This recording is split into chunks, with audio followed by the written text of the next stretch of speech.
Yes, you are now listening to the sounds of Sports Reports as Ordered. Mike Wilson, aka 25, Mr. Logical, Big Raph in the house. We back, y'all. We're about 9 minutes away from the start of the national title game between UConn, don't call them Connecticut, and San Diego State. What happens if San Diego State wins, y'all? Is this going to be the new normal? Or is this just an anomaly? I know what you're hoping for. Josh Allen needs what? He needs help. I just thought he needed to make the short throw. I mean, they got the defense. What's up? The Lakers are coming. Are you scared? Sacramento might be. We'll just have to see. Why aren't these teams prepared? I want to know. Raph wants to know. And of course, we got some things to get off our chest. What's up, Raph? What's going on? Just say another episode. Like I said, you and Mike informed me earlier. We got over 1,000 views on YouTube. So round of applause to the audience. I mean, appreciate that respect. We just like I said, we're just enjoying the moment. We got some sports to talk about, so we'll get into it. Hey, yo, pardon me. You know what I'm saying? I might be looking at my phone from time to time because I got the game on my phone because I learned that when I watch TV, I get too distracted and I don't be paying attention. So, I'm going to watch it from the phone. March Madness app, what up? So, Raph, if San Diego State wins this game tonight, what does it mean? I think it means that what we want, the parity you want, is available. I mean, it's out there. You don't want the same teams. Do we really need to see the same teams every single year in a one and done tournament? How much fun is that? I know people don't really like the Cinderella because they think it brings the ratings down, but it's like I think the ratings go down when people start pushing out this story that it's not good for college basketball. Like, it's a one and done tournament. Normally, you probably have about 8 to 12 teams preseason that you think can win it all, and sometimes they don't make it. It's a Final Four, then it's a championship game. Everybody's not supposed to make it, but the tournament format that they have is exciting. It's not predictable. I mean, if you think about the college football, we know if they put a certain team at 5 and another team at 4, and the team at 4 is not from one of the Power 5 conferences, as soon as the championship weekend is over, they move in that team from 5 to 4 and a team from 4 to 5. It's happened multiple times.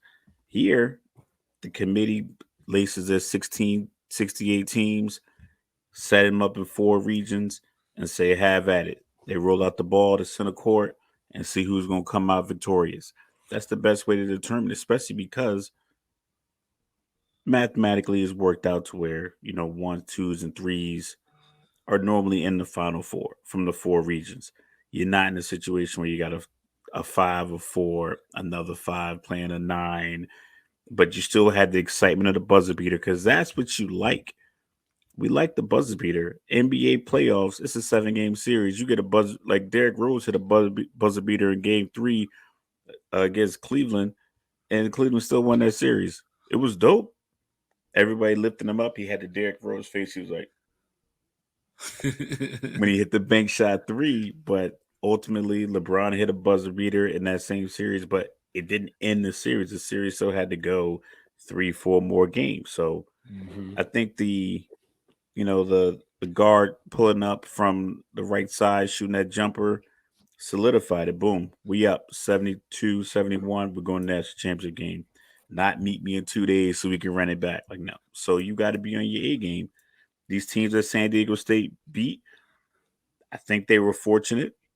I'm not going to say that their path was super tough, but they beat Charleston. That was a 12 seed. Furman beat UVA. UVA was, they won a national championship a few years ago, but they also had the situation where they were the first 16 to lose to a 1. So you got to be ready for these moments. You have to know that they can happen to you. So you got Furman, Alabama. I don't know what was going on with Alabama. Maybe Brandon Miller and the legal situation might have gotten his head a little bit because I think he had a pretty bad tournament. 8 for 41. He had a bad tournament. So you run into a team that has something like that. Then you had Crichton. Crichton was a 6 seed. Then FAU was a 9 seed. Now they're matching up against UConn as a 4 seed. So I get that it's not a difficult run, but to win this many games in a row is difficult in and of itself. Teams you never seen before, teams on your conference, teams you never scouted, and to go out there, they trailed a lot. They trailed a lot of minutes since the Sweet 16. But if you're a scrappy team, a team that believes in each other, you come back and you win. I think that's what you want. You want people to. I think that resembles more of the common fan's life than just being a team like Kansas, a team like Kentucky, a team like Indiana. These blue bloods that just basically people go there because their father played there or they grew up rooting for him. And like, I'm going to go to Indiana. I'll be the 7th dude on the bench, but I want to go to Indiana. I want to go to Kentucky. I want to go to Kansas. It's good that it has these teams that can run through the tournament. Shout out to the transfer portal, getting players moving around and making certain teams better. Get a guy with some experience. And you get in there and you battle with the big boys. Yeah, speaking of which, like both of these teams pulled from the transfer portal. San Diego State probably pulled more people that affect the game to game. But this is a team that during the regular season, their leading scorer averaged 13 points a game. It was more like 12.7, but I'm just rounding up. And what confuses me about all this is you always hear people say, I want people to play the right way and I want people to do this and do that. And that's what San Diego State has done. They've played tough defense in an era where in the NBA, people complain about the defense. They got comebacks. If UConn came back from 14 down against somebody, we talk about how all-time great it was. San Diego State go down 14. They don't belong because they shouldn't have never been down 14 in the first place. But, and I was looking at this. So, I mentioned, their leading scorer, Matt Bradley, averaging only 13 points. But he's a transfer from Cal. Darian Trammell, he came from the University of Seattle. He came through averaging 20 and a half and 5. The second year, 17 and 5. And he was first team all conference in his conference before he came to San Diego State. You got Micah Parrish, who made all defensive team in the Horizon League. So, they went out and got some players that may not have been marquee superstars, but they fit what they were trying to do and fit their system. And as I mentioned, you make it work. You get talent, you make it work. And as I mentioned on the Final Four special the other day, San Diego State just 2 years ago during the COVID year, they went 30-2. They just didn't get to prove themselves because we didn't have a tournament that year. That was the year of Obi Toppin and Dayton. One of those two teams was probably going to make the Final Four that year. So I think like the issue that people have is it's cute when George Mason makes the Final Four, Loyola Chicago, Wichita State. You just don't want them to all make it at the same time. And and March Madness is built off of this. We talked about the Drew kid at Valparaiso. We talked about Gordon Hayward being inches away from hitting the shot against Duke. But it seems as though we want the March Madness in the first 2 rounds, and then once we hit the Sweet 16, we want business as usual. So what does this mean? It means, first of all, the madness is here. Second of all, going forward, I don't know what this means because when I go back and look at the national champions, and me and Raph, we talked about this before we got on here. We talked about the national champions, and what we found was that Butler was really the only team since UConn won their first title in '99. That's where I started it at, because UConn has a chance to go 5 in 24 years. So, that's a big deal because even already they have the most titles in that window. But just for some quick hits real quick. So Butler made the national title game in back-to-back seasons in 2010 and 2011. If you count Memphis as a mid-major, they made the title game in 2008. That was the Derrick Rose year. Hit a free throw, and Kansas has one less championship. But all the rest of the years, like in that window, there's a whole lot of North Carolina, a whole lot of Duke, some Kentucky, Louisville, Villanova. Gonzaga got through the 2 title games, and we're underway in the national title game. But but it's just one of those things where, are you not entertained? Like has the tournament not been? Forget the teams for a second. Forget the fact that the Final Four was filled with teams that you're not familiar with. Was the tournament fun? Did we have buzzer beaters? Did Marquise Noel from Kansas State come out of nowhere? Did we have a 16 beat a 1 only for the second time in history? Have these coaches that won these games got jobs basically the next day after they pulled these upsets. This is what college basketball is about, college sports. Just like in real life, everybody supports the big guy, like the oil companies, the tech companies, exploiting their employees. You're the little guy at home that they're exploiting, but you want these kids to get exploited. And then when the little guy comes up and wants to snatch victory from the jaws of these big guys, everybody wants to no, stay in your place. You don't belong. This is a one and done tournament. This is I beat you straight up. This wasn't a vote. It wasn't like, hey, let's analytically evaluate each team and then give them a ranking and say, okay, cool. You are analytically more acceptable to Charleston, so you get to move on the first one. No, they had to play them, and they played them close. I think they won that game by single digits. Talk about San Diego State. Yeah, and they had, like I said, they had a nice little run. It wasn't tough, but they still had to win those games, and they still had to play. And for some reason, the fans, it's like the fans want. Everyone's talking about how much eggs cost. Remember, everyone's talking about how much gas was and water prices during hurricanes. People hate spending money, but yet, because there's no true blue blood Final Four, the prices of the tickets from last year to this year dropped like 91%. Essentially, they were like over $2,000 for tickets last year. I looked on this before we started a little pre-meeting. You could buy a ticket for $147 in the lower bowl section at this tournament for $147. So it's like, do people you have an opportunity to see a championship game if you live in Houston, but you don't want to go because of Alabama isn't playing Kansas and Duke isn't playing against, Baylor or something like that, or Houston, and you don't have to pay $2,000. You just want the big names there, so you could say, I spent this money to go there. It just blows my mind. It's like, I get it's a humble brag. You got this extra cheddar you want to spend, but you can still get good quality basketball. It's still a moment. It's still going to be a monumental moment, because either there's going to be UConn winning another title, which is going to keep them rising in the upper echelon of college basketball, or it's going to be San Diego State coming out of nowhere. I mean, you got the ultimate, conceptually, the David and Goliath. I'm like, why wouldn't you not want to see that? Oh, San Diego State with the early 6-2 lead. But like, it's crazy because, like I said, UConn won their first title in 99.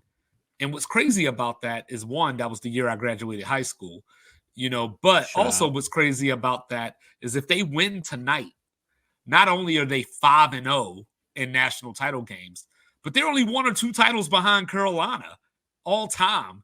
They tie Indiana in titles if they win tonight. They're only 3 behind Kentucky if they win tonight. They tie Duke if they win tonight. And this is just since 1999. So even if UConn wins, we aren't even appreciating them, as the big name. This is a dominance that we haven't really seen in a certain way that didn't involve your traditional school. But going forward, does it matter? I think it matters in the lens of right now. This was an unpredictable season. Small sample size because it's just one season. Now, if the Final Four looks like this next year or sometime within the next 2 years, then we may be on to something. But right now, this is just a transition to a new era. We had the the senior era where you had teams like Duke and Carolina beating on the Fab Five. Fab Five couldn't get over the hump. Then we went to the Timeout, travels, technicals, all that. yeah. Then we went to the one and done era, which like John Calipari is the face of one and done. But Duke took it over and won some titles under that as well. And now we're in the transfer portal era. So I mentioned the players that San Diego State brought in the transfer portal, but the cream always rises to the top. There's going to be more dudes trying to transfer to Kansas and Kentucky on average than there are trying to go to San Diego State or Florida Atlantic. Now, Florida Atlantic is going to a new conference next year, tougher competition. They're going to be playing Memphis and Houston, or actually not Houston because Houston's leaving, but they're going to be playing Memphis, Cincinnati, Temple, maybe not Cincinnati either because they're leaving too. This is ridiculous. But anyway, all the movement, all the movement. Follow the money. But like, I don't know. We might get the next Gonzaga out of this, because back in '98, Gonzaga was unheard of, even though they had John Stockton, the all-time leader in NBA assist and steals. And nobody just sat around talking about Gonzaga. And now Gonzaga's a staple household name in college basketball. Ranked number 1 at certain times throughout the year. Had an undefeated regular season, The rivalry games are on TV when they play, St. Mary's. Yeah, and that's the thing, right? Because that was Gonzaga. It wasn't Gonzaga and Bradley. Gonzaga, Bradley, and Towson. Gonzaga, Bradley, Towson, and, Illinois State. It was just Gonzaga. And, and in a few years, possibly next year, San Diego State's probably going to be in the Pac-12 anyway. So if they make the Final Four again in 2 years, are you going to suddenly be okay with it because they're in the Pac-12? Just because they changed conferences? Yeah. It's going to be the same concept, same size school, same type of basketball program. Their basketball program isn't going to jump up that much. The move to the Pac-12 is probably more of a football move anyway. Right. But I think what it is that people just like, I don't say people because that's just kind of generalizing. It's okay for sports to change organically, not forced, just like, hey, this team got good. They started bringing in recruits. The coach that they hired worked. The scheme that they run works, working their offense this way, their defensive strategy. It's quality basketball when it's working at this level, especially, like I said, you have this one and done tournament. I mean, this guy is his jumper. I still think he stepped out of bounds. It was like, I haven't seen any different angles. It looked close. I mean, I don't know if the refs were just kind of looking to see if he just focused up more because they knew the shot was going to go up, but it looked like he stepped out. But with that being said, if they call him being stepped out, now you have a number 9 seed in the championship game, which has the most wins in the country. So is the number next on the left side bothering you? Because they have 30 wins. You have the wins to back up. You're playing quality basketball all year long. So it's like, I should be able to compete. And this is open up opportunity to compete. Well, the thing is, we talked about seeding yesterday with the whole like LSU and Iowa, seeding conundrum. And, a lot of the times the seeds just come down to, we got a couple of teams from the same conference in the same region, and we want to avoid a matchup until the Sweet 16 if we can. So, FAU is probably a 5 seed, realistically, going off of their record and everything. San Diego State might have been misseeded, just because that's how the bracket fell. Because San Diego State got on that court with Alabama, and sorry to say, it was Alabama that didn't belong. So, going forward, I don't think this is going to be an epidemic of this is what we're going to see in the future. It's just going to be normal. You're going to have a year where Wichita State makes it through and gets to the Final Four. A Butler gets through to the Final Four. But I don't necessarily think that we're going to have a Final Four as we had this year. Because even when you look across the other side of the bracket, UConn with their 4 titles, yeah, they're not a brand name, but Miami is in the ACC. So, and speaking of this, that's what I wanted to get to. The Pac-12, I don't want to hear it. The Pac-12 has not won a national title since 1997.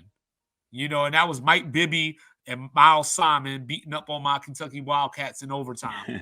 So like that's the last Pac-12 title. Your boy Tom Izzo, Mr. March, has not won a title since 2000. So just because these teams may get to a Final Four or get to an Elite Eight, that doesn't guarantee they're going to play for the It title doesn't or even happen win it. often. Yeah, it Jim doesn't. Boeheim, coached 45 years, has one chip. Yeah, I mean, And do he people just got consider that. He Syracuse to got be a that blue 20 blood? years into his, and he got that in 2003. So that means he coached for like 20, 25 years without winning a championship. Gets Carmelo, rides that all the way to a championship, and then 20 years later still doesn't have another one. Right. Does it? It's not a stain on his legacy. Even though I can't having these legacy And conversations. oh, by the It's just way, the way that the tournament plays out is just you might not always get one versus one versus one, and then one versus one in the championship game. You just got to and deal with it. and by the way, not only is the late great Tony Gwynn the all-time assist leader in San Diego State basketball history, but it's also the school that gave you Kawhi Leonard. And y'all love Kawhi. And we love Kawhi. Him You and Paul know, George are gonna take over LA. Remember all that talk? Yeah, I'll yeah. get to that So later. so their coach, San Diego State's head coach, he was an assistant there for 18 years before he took over in 2017. This is the American dream. You, Yo, pulling yourself up by your bootstraps. The whole coal miners, rugged blue collar Americana persona that we sell the American dream. These teams that make it out of these obscure areas, even though San Diego's not really obscure, but as far as basketball, there's pretty much right, basketball right, obscurity. right. For them to make it there, that Butler shot, if I could go back in time and change a couple of things in sports, Atlanta would have ran the ball on second down, and Gordon Hayward's shot would have been 2 inches lower, just so Butler would have beat Duke. Because I want this to happen. You want it to happen because other than that, you're never going to have any parity. Yeah, it doesn't have to happen every year. It doesn't It have to doesn't happen have. every other year. I just need it to happen. I need to Like see it. You need. It's cool to see. It was cool to see the Giants beat the 18-0 Patriots, even though you want to see 19-0. 19-0 is great, but now that 19-0 is still available, you still have that to look forward to as a sports fan. Like, as another team, is a team going to go 20-0? Now they have 17 games, so now you have that like mystique, but you also have the moment with the helmet catch. You have Tom Brady getting hit thousands of times by the Giants line. Like, so you have these moments because the underdog rose up. Michael Vick and Virginia Tech Hokies almost beating Florida State when they was up by 1 point.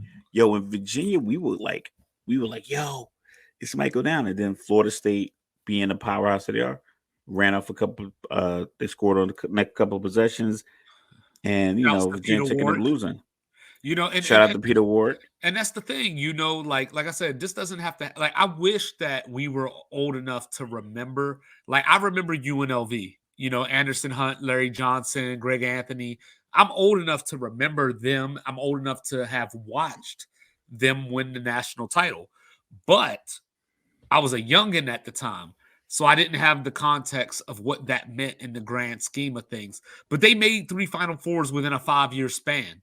They won the one title. I still think some shadiness was going on in the game they lost to Duke for the title.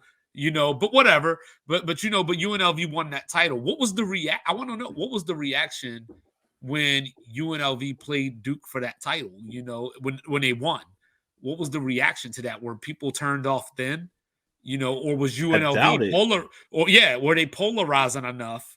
Because not to do like the race thing, but like UNLV is one of the first teams that I remember that was like heavy in the hood that way. Like, you know what I mean? Like Georgetown, like they were like a part of Even us. though people don't like, the thing about Georgetown is always funny is that Georgetown, I didn't realize even after I was an adult that the school is like 90% every other race and like 10% black.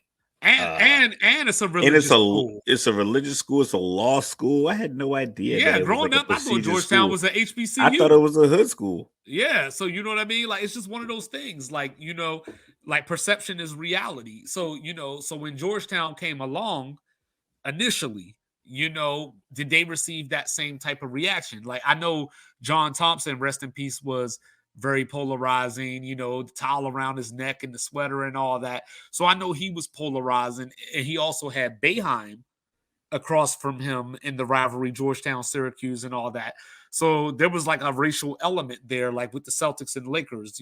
People talk about how the Celtics were white America, the Lakers were black. So you had that going on. So it Yeah. might have been interesting to see those teams get prominent because it became a national thing. UNLV became a national thing. The Fab Five, followed UNLV almost simultaneously. They came right after, or almost consecutively following UNLV, whereas the Fab Five got some pushback, because of the bald Baggy heads and shorts, the baggy bald head, shorts baggy and all that shorts, kind of the stuff. Barclays. But people wanted to see the Fab Five because they ended up losing to Duke and Carolina. So like they got their comeuppance. Like so people were watching like the Yankees. They wanted to see Michigan lose.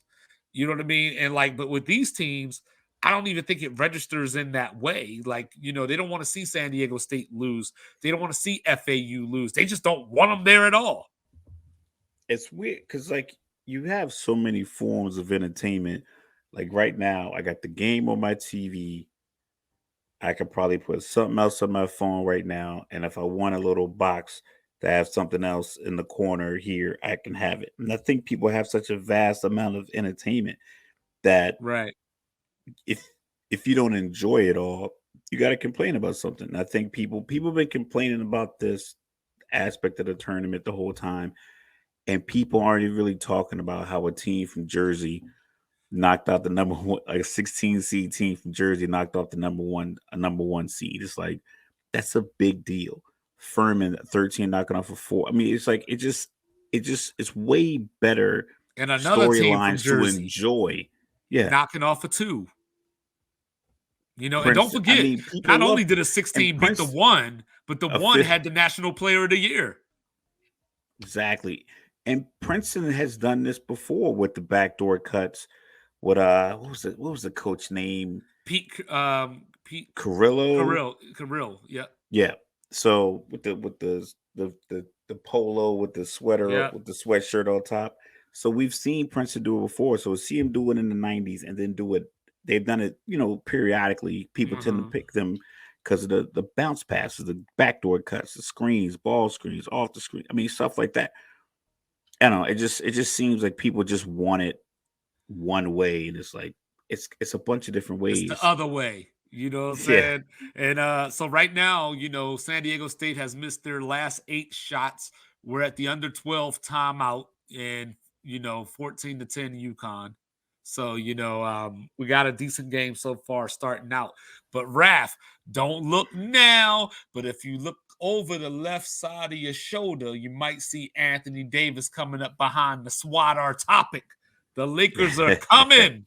Should the West be scared of the Lakers? All right. I don't want to say the whole West because I think that it kind of implies that the Lakers are going to win it. What I do think about the Oh, they're West not? is that I'm not sure. And the reason I'm not sure. I think if you want to pick a team to win the West, your best easy bet is just to pick Denver. Everyone is talking about all these other teams that might be a threat to Denver. The easiest bet is to pick Denver because I think they're the only team out west with over 50 wins. They've been the number one seed pretty much the entire year. They have the MVP candidate on there. This is third year, about to win the MVP. They have continuity. They got Jamal Murray back. They just have guys in position to do what these guys are supposed to do. Every other team, Memphis is doing well, but we don't know if their chemistry, because we heard the stories about chemistry with John Morant and the rest of the team when he was going through a suspension. Then you have Sacramento, that's young. They don't play great defense or effective defense. Then at 4, you got Phoenix, continuity issues. 5, you have The the Clippers or the Clippers. Warriors. I think they're Clippers are the tied right now. Warriors. Yeah. Clippers have injury and old knees on their side that's going to hold them back. The Warriors have their road ineptitude that's going to hold them back. So the Lakers could potentially get to 6. They could potentially get to 5. They're only a half game out. So they could get up to that point where, especially if they don't have to play a play in, like if they can get to 6 and Golden State or LA or the Clippers, however it falls out, one of them ends up at 7 and the Lakers just happen, be at 6. Now they can sit and watch maybe one of these other teams knock them off. Maybe OKC knocks the team off and they get to 7, 8. And that makes the path even easier because there's every team out west has questions. We're going to talk about Dallas later, um, but every team has questions out west. I think the Lakers have continuity questions, but I think they have probably the most unguardable player in AD when he's hot. Mm-hmm. Because I don't think there's a defender out west that you can put on him on any team. You can't put Zubas on him straight up. Maybe Kevon Looney because he'll use all his energy on defense. He doesn't have to get the ball, so I think that might be a bonus. Like if somehow it plays out that they match up, Mm-hmm. you have Sabonis can't guard him. No one in OKC can guard him. Mm. Yoke can't guard him. Sorry, Tracy Wolfson. Anyway. Yeah, so I think, and with the Lakers, I think their second best player is an aging, superstar in LeBron. I think he understands that, oh, I could just feed AD and save my energy and just let him get 36, 37 points on these guys, 12, 14 rebounds. And then the role players playing a role. I think they have it set up to where if they were healthy, like if they Mm-hmm. were healthy, I think Denver would be an easy pick.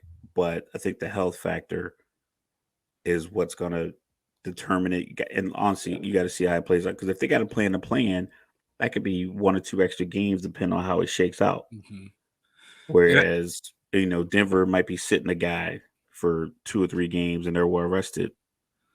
and I think that's my question is the health because I was reading, nothing serious it sounds like, but D'Angelo Russell, has another nick, you know, um, he just keeps hurting his ankle, his foot, like he's just got something nagging that's going on, and I feel like it re-aggravates every few games. So, that could be a thing down the road, because they're a different team when he's around as well. They have. I remember when we talked about the play-in initially, I said, "Hey, the Lakers need some shooting." They went out and got Malik Beasley. They went out and got Rui Hachimura. Who like Darvin Ham learned that he can't bench so like the Lakers are still figuring it out. This is a team that came together post trade deadline. And the good news is, since the trade deadline, they're number 1 in defensive net rating. So that was a big thing before the trade deadline was they couldn't stop anybody. So, now they're there. But now, my question is, I know that LeBron James went to the LeBron James of feet, but should he have went to the Michael Jordan of feet? Never mind. So as I was sorry, I had to, but but they are 6-1 in their last 7 games, and also since the trade deadline, they're allowing the second lowest effective field goal percentage. So that goes back to the defense that I was talking about. But they have played some pretty mediocre teams. So like They we have have. That's to, what I was just about to say. yeah, I don't want to yeah, get we caught got to up in take it fool's with a, gold. yeah, just you got to take it with a grain of salt. Yeah, because they did beat the Rockets last night, by 20 or 20 plus. I You know what I think mean? me, you, and 3 NBA players could probably put 78 up on the Rockets. Yeah, and they and they got the Jazz tomorrow. So for all intents and purposes, that should be another win. So like now it could just for me, it just comes down. I know I'm not stating anything crazy here, but it comes down to matchup. If they end up at the 6, I think they could take Sacramento. If they end up at 7, they could probably take Memphis, and I would love to see Jaren Jackson Jr. against Anthony Davis. Like, I do can't see them beating Memphis. I just don't know. Like, Memphis has done a lot of talking for a team that hasn't accomplished anything. Yeah, but I think the matchup, I think that'd be a bad matchup for them because Memphis has a superstar in Ja. They have a defensive big man who can also score in Mhm. Triple J. And then they have Yeah, he the could get AD pest. out the paint. They get AD out the paint, or he could defend AD, or I don't know how the whistles are going to go this offseason. I haven't gotten that You script know yet. how the whistles are going to go. The Lakers shoot like 400 more free throws than their Yeah, opponents. because they don't shoot any threes. They do everything down low because they couldn't You shoot know, threes. but what's crazy? Okay, once again, that number's inflated because they don't shoot a lot of threes, so I they're know, always at the hoop. So that's why Golden State is definitely never going to shoot as many threes as a team that goes to the but you hoop know all what's the funny time. about that? They get all those free throws, but as a team, they're 20th in free throw percentage. So, so Yeah, they're not even taking advantage of it. they just get a lot because they're always there. It's like, man, why you always why you always wet? And Oh, I'm we always in got the rain. timeout San Diego State 20-12. San Diego State still hasn't really hit a shot probably since I mentioned the score the first time. Yeah, but they are. the Yeah, Lakers. they're pretty much giving up the paint. So I the watched Lakers the are game. like a team. They're a team full of contradictions. So like I mentioned, they're 20th in free throw shooting, even though they lead the league in total disparity in receiving free throws. They're sixth in rebounding, but they're number 18 in offensive rebounding. So it just doesn't make sense to me. But going back to the matchups, if they end up at the 5, like they could beat Phoenix just because of the chemistry issues that you mentioned, but I think I would pick Phoenix. It would. I'd have them over Phoenix because I think the Chris Paul matchup would be tough for Phoenix to overcome. Uh-huh. I don't think Uh they could beat the Warriors, like, unless the Warriors still don't show up on the road. Like, I'm thinking, and I know I'm gonna get myself in trouble by thinking this, but I think the Warriors will fix some of the road problems in the playoffs. Like the Warriors are still able to steal a road game in a series. Like a but road game. they need yeah, they just need to steal one. Yeah, they just need to steal one against the They'll Lakers need if to they were to steal meet up. one. If the but I'm here for Lakers and Clippers. That's what I want to see. I want the Battle of LA in the playoffs.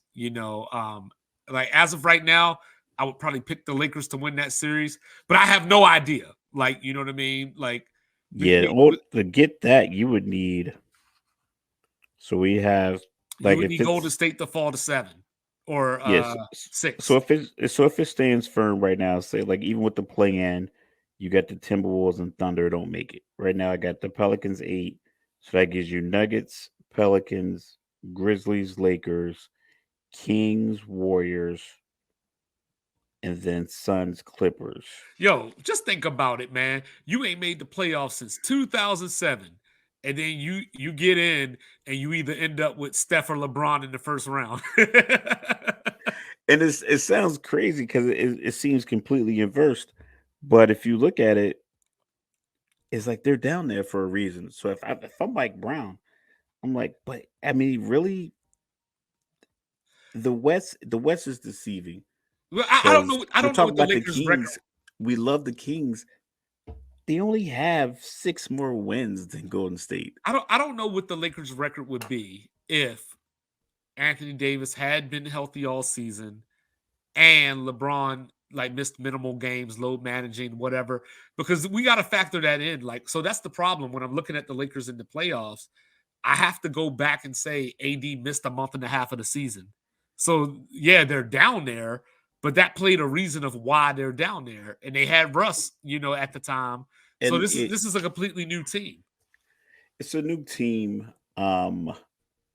If LeBron didn't have a foot injury, say he had a shoulder or even like a knee, something that they can shoot up and sleeve up, and he can just kind of soldier through.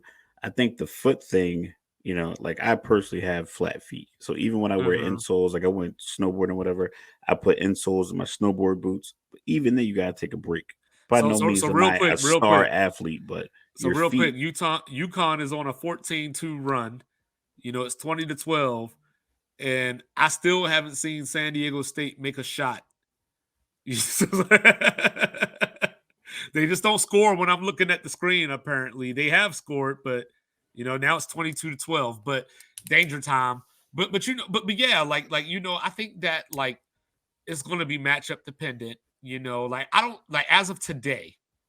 If the Lakers were to play Denver, I would probably pick Denver. Just because the chemistry, well-oiled machine. Jokic is pulling AD out the paint, even though Jokic is not stopping AD. But Jamal Murray's back. So Jamal Murray can offset LeBron, for example. You know what I mean? But the Lakers have Austin Reeves now as that X factor, but no playoff experience.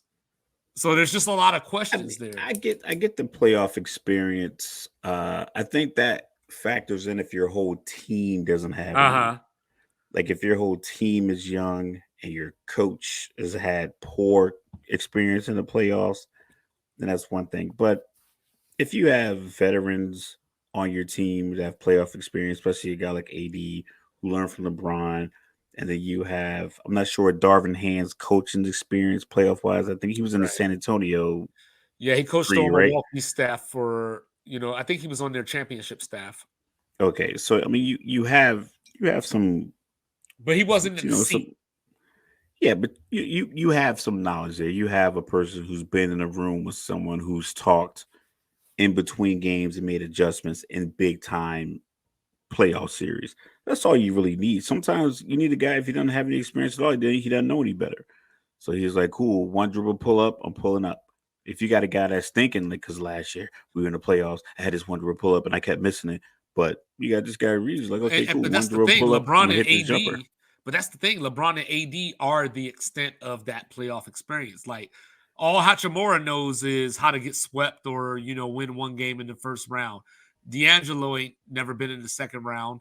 There's a lot of dudes on the But roster. getting murked in the first round, that's that's I a mean, it's learning still experience too. experience. Yeah, Yeah. yeah, yeah. But you know And what I then, mean? like I say, you and from what everyone talks about LeBron, like I've rarely heard him talk about this aspect of his game, but everybody else praises the way he can explain the other team's plays. And I Well, think that's just it was because they can't help praising LeBron. So, I'm talking about even players that he had traded. LeBron need to tie his shoes too much during the game for me to praise him, biting on his fingernails. But Listen, the Lakers are also 16th in turnovers. So middle of the pack. They're fourth overall, but second in the West in fast break points. But I don't know how much that necessarily matters because obviously the game's going to slow down and be played more from a half court standpoint during the playoffs. I think what we are all selling, we're buying and selling optimism in regards to the Lakers. I think it would be good. Like, cause I mean, like I said, I'm no doubt like I'm a LeBron fan. I've always liked his game. I'm not gonna just be like, oh, I think they're gonna go out in the first round. But I gotta be serious. Is like if you look at the way that the season's played out, the top teams have been the top teams for so long. They've had very minimal questions. So it's unlikely that a team has had this many questions. Almost every team from 4 to 7. The Suns is like, can they gel with Kevin Durant? Then he gets injured.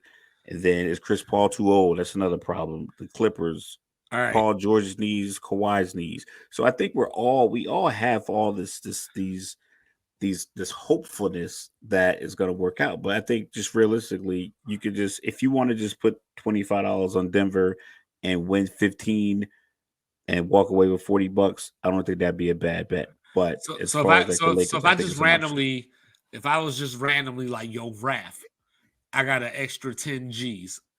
Here you go. You got to split that 10 G's between two teams in the West. So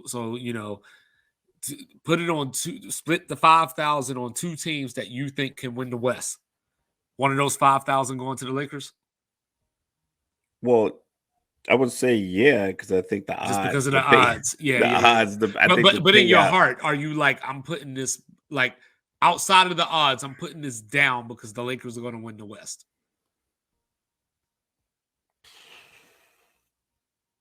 Or even just make the Western Conference Finals. Just make the I West. I think they realistically could make the Western Conference Finals. I think so too. I just think it'll take 2 7-game series to do it, and I think that 14 games and what we looking at, about 14 games in about 24 days, Maybe. calendar days, maybe even less. Yeah. If you think about it, because you go game one Every other day for the most every other part. day. Yeah. So game one, then game two is on your third day. Then you get a travel day, and I think you still play the next day. So if they're playing, Generally speaking. yeah, I think you're still like, so if they get that 7-2 matchup and they got to go to Memphis, and this if they get a 7-2 matchup, that means they played at least one playing game. They got to go to Memphis, steal at least one of those games,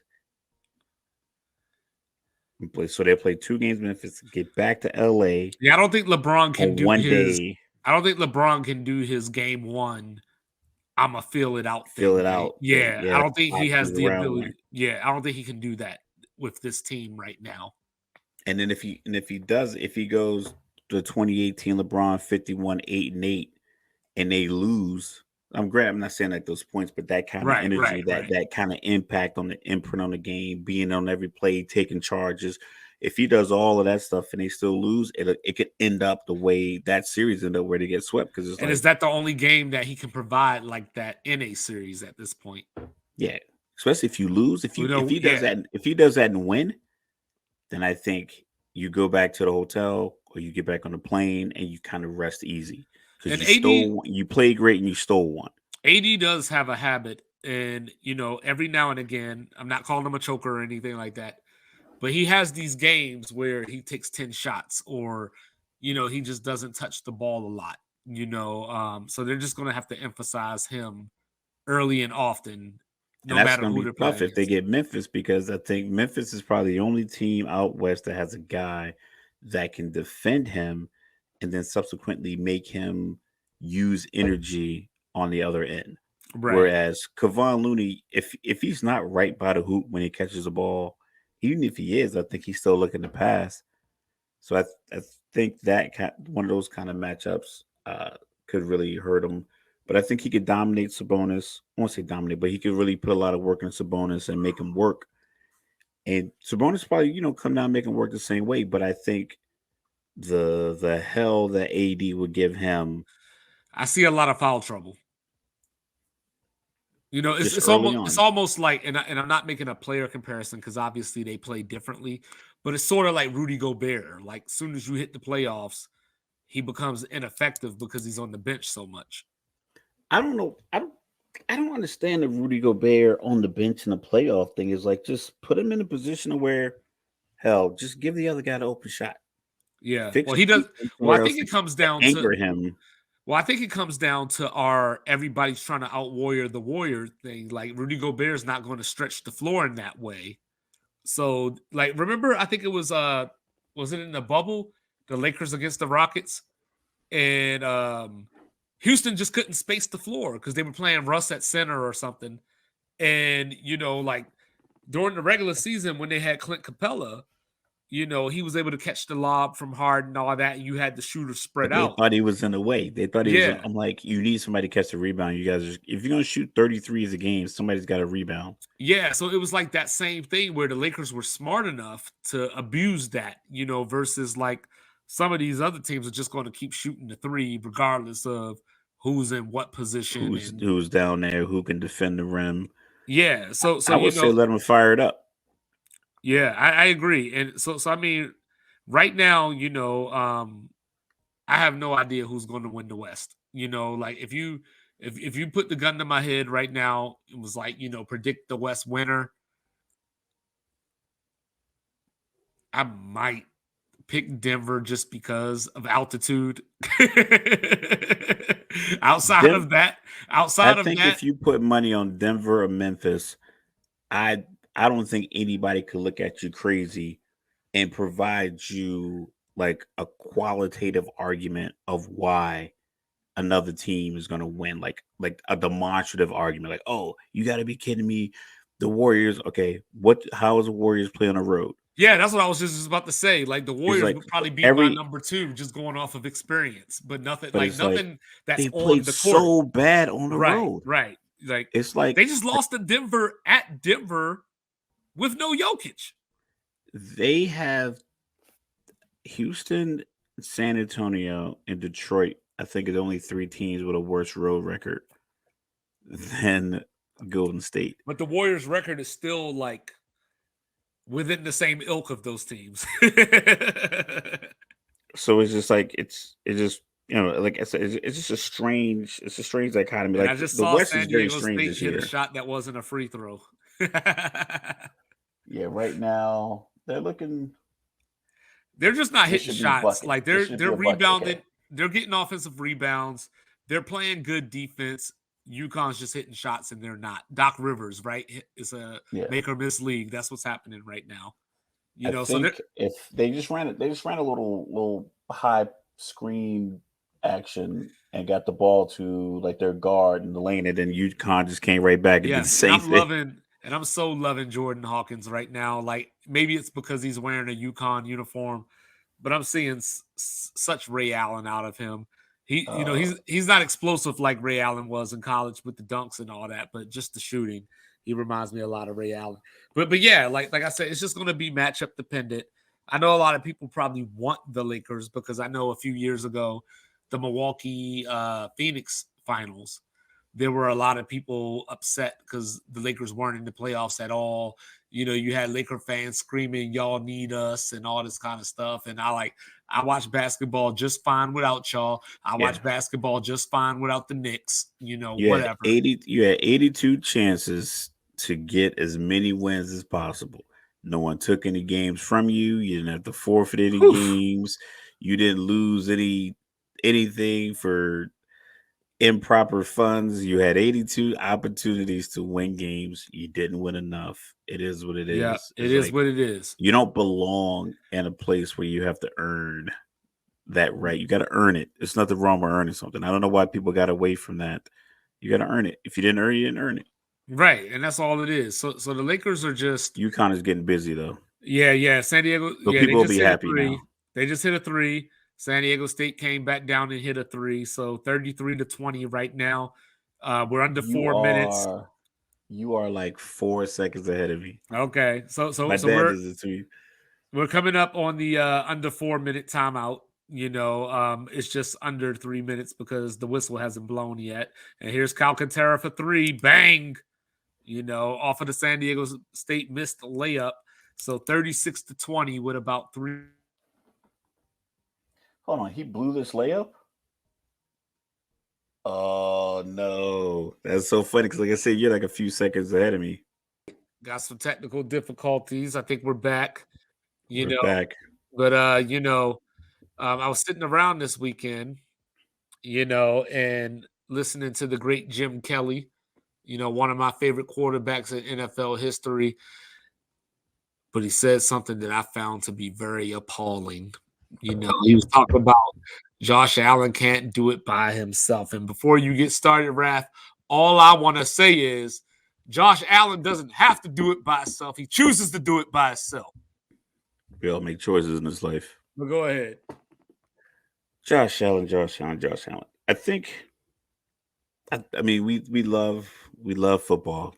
I mean, me and you probably could talk football for hours. America loves talking about football. We follow the draft, we go to the combine. We know what we hear Dion tell that story, how he showed up to the combine in the suit, changed it, ran the 40 and walked out the door. He's like, I know I ran a 4.1. We all love football. We love it to death. But what it comes down to is that the Bills got to where they got to based off how they perform, how they call plays, and what they did. The expectation that people put on them didn't make any sense. I'm gonna paraphrase what Nick Wright was saying a lot of times throughout last season. He's obviously, you know, a Chiefs fan, first things first host, but he was like, I don't understand how a team loses to a team 2 years in a row in the playoffs, that team that they lose to goes to the AFC Championship or goes to the Super Bowl. They keep most of their players, including the better star quarterback, but yet the team that lost 2 years in a row in the playoffs comes out as the favorite to get to the Super Bowl. He's like, it doesn't make any sense. He's like, it didn't happen with Dallas and San Francisco until one of the teams beat the other one. So it's like you can't just be like, oh, that Buffalo's next. And I think people leverage his expectations on them. But when you break it down, offensively, they just rely too much on what he can do and not what the team needs to get done. Like in the Miami playoff game, I watched at least three different times on 3rd and 2 or 3rd and 3. They take a 30-yard bomb down the field. I'm like, you could have just handed the ball off. You're playing a team that's on like their third or fourth quarterback. Just maintain the ball. You're at home. But they keep calling these plays and they were throwing these bombs, and the receivers were making good catches. One catch didn't happen. Like he caught it and they challenged it. He actually dropped it, but they didn't need to throw it. It was like 3rd and 2. Like I get that you want to showcase the arm and showcase the talent, but you can do that in 35 throws. You don't need 45 and 50 throws to showcase the arm. We know the arm is talented. You can just manage the game better. Connect with basic concepts of your scheme. If your scheme is just throw the ball all over the place, then you're probably gonna lose a lot of games because he's gonna scramble, he's gonna run 6'5", 235 is what people have him listed at, 6'5", 240. If he's lined up, squared up with a safety who's 6'1", 210, he's like, well, I'm gonna go take this guy on. Well, it doesn't matter the size of the safety. It's the fact that you're putting your shoulder, your elbows, your arms all at risk for no reason when you could just run out of bounds. You already got the first down. I think that's what he was kind of referring to, is like you can't do him by himself, because it's not like his team is lacking talent. It's just the basic concept of you're a cold weather team that wants to throw the ball all the time in December and January. Where on earth do they do that? That's not in the dome. Yep. And I was looking at this because I don't know what to do with this. Like when I heard it, I was just so thrown back and turned off by the statement. Like now, granted, Jim Kelly is speaking from a little different place because he had Thurman Thomas and Andre Reed and James Lofton and Don Beebe. He had the crew. He had Bruce Smith on defense. So like I Daryl get it. Talley. Yeah. So I get it. You know what I mean? But looking at it, keeping that in thoughts, right? So Josh Allen came in the league in 2018. So his rookie year, which he stunk, their defense was the 18th ranked defense. 2019, they jumped up to 3rd. COVID year, they fell back down to 16th. And then the last 2 years, they went number 1 and number 2. So if I provide you with the number 1 and 2 ranked defense in back-to-back years, I'm not saying you got to win the Super Bowl. I'm just saying you can't complain if you don't. Because when I look at Cincinnati, for example, the Bengals, last year they made the Super Bowl with the 17th ranked defense. Now granted, they got T. Higgins, so they have the second receiver. But last time I checked, Gabe Davis had, what was it, 3 touchdowns against Kansas City in the playoffs, 4 touchdowns in that game? I think it was 4. Yeah, they went to overtime. Wide open up the seam. They went to overtime, and granted, right, the defense gave up the 65 yards in 13 seconds or whatever it was for Kansas City to get in position to make the field goal. But you know what? That's just Patrick Mahomes.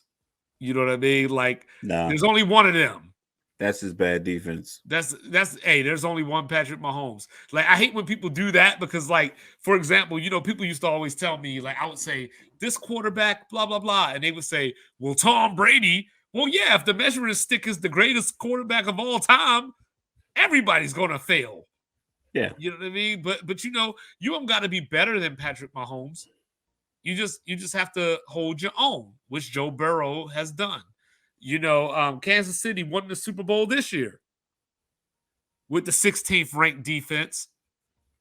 That was after trading Tyreek Hill. So he doesn't have a marquee receiver. It's not as if, shout out, to your guy, Pacheco, but it's not as if Patrick Mahomes got Emmitt Smith back there. You know what I'm Millville. saying? It ain't like he got Walter Payton back there. You know what I mean? But the coaches scheme what they have. And I like Sean McDermott. I think he's a pretty good coach who I hope doesn't get fired because his quarterback keeps letting him down. I You know, think that I don't think it's the quarterback play. I think it's the expectation that they're levying on them. Just because, like I said, we talk about this all the time. People want to pick the new hot thing because picking chalk is boring. Like I said, we did with the NCAA tournament. If you looked at my bracket, I probably had maybe one or two upsets, but for the most part, I had sevens beating tens. I had five beating 12s. I had ones beating eights. I mean, like my bracket was chalk because that's mhm. literally probably what you want to go with. And real But if quick, you're we are at halftime, 36-24 UConn. so if you look at it and you want to write an article, you need some, I won't say it's clickbait, but if you want to think, you know what? I think that Buffalo, because if you think about it, the year before, like you said, they were the first and second rate defense the past couple of years. So if you believe in Josh Allen, you believe in his rookie year climb, to his climb after he got Stephon Diggs, to his MVP candidacy climb, you'll think, oh, he's going to take that next step. And I get all that. But nothing detrimental happened to the Kansas City Chiefs. So for them to put Buffalo as the favorites simply because Tyreek Hill was gone, when we had, granted, it was a 4 game sample size, but Patrick Mahomes averaged 340 yards and like 10 touchdowns in those 4 games without Tyreek Hill. So it's not like he doesn't know how to throw to another guys. And they had McCall Hartman, who was fast enough to take the top off. He didn't really do much, but he had the speed to do it. So if they wanted to call those same deep crossing routes to get space for Kelsey underneath, they could have done it. They still Oh had yeah, Andrew Patrick Mahomes in Enemy. trouble now because Nicole Harbin's gone. Oh my God, like all the stuff in our group. Oh, Patrick Mahomes going to get exposed this year. Like, okay, so this guy played at that point, beginning of last season, he had played for 4 years. He had an MVP season. He had gone to 2 Super Bowls, 4 consecutive AFC championships, A Super Bowl and MVP. Super Bowl MVP. And he had the year last year, not this past season, but after his fourth, he's he got beat out for the MVP by Aaron Rodgers because Aaron Rodgers had like 40 something touchdowns and single digit picks. Mahomes had like 39 touchdowns and still 5,000 yards. It wasn't like he had a bad year. It's just he had a down year compared to his 50 touchdown MVP year. So Yeah, people he comparing came him off of to his MVP Illmatic. year. Everybody Yeah, so wanted Illmatic again. yeah, so it was like he didn't fall off. He didn't end the season injured. They ended the season in the AFC Championship game. A couple of different play calls. If they get the sack on Burrow and he doesn't scramble, they're back in the Super Bowl again for 3 times in 4 years. But he's going to get exposed. It's just these constructs. I don't make sense to me. I don't understand it when people say it. So like if you explain to me like I'm 5, then people can't give you a good answer because I'm gonna ask a follow. If you talk to a kid will ask you a follow up question. Why? Really? Why is that? Huh? Why is that? So if you ask some of these people who say, "Oh yeah, Buffalo's next," if you ask them a couple follow up questions, you would get to the point where like they're no different than San Diego. You just want the young quarterback with the arm and the talent and just the explosiveness. Because for some reason, people love the way quarterbacks throw the ball versus like collectively how the whole game looks. The ball just fires off his arm, out of his hand. Blah. I'm like, cool. Who is he throwing it to? Yeah, no, I But people love just people. I think the love people have for quarterbacks kind of extrapolated to this expectation that Buffalo was going to win a Super Bowl, which didn't make any sense to me.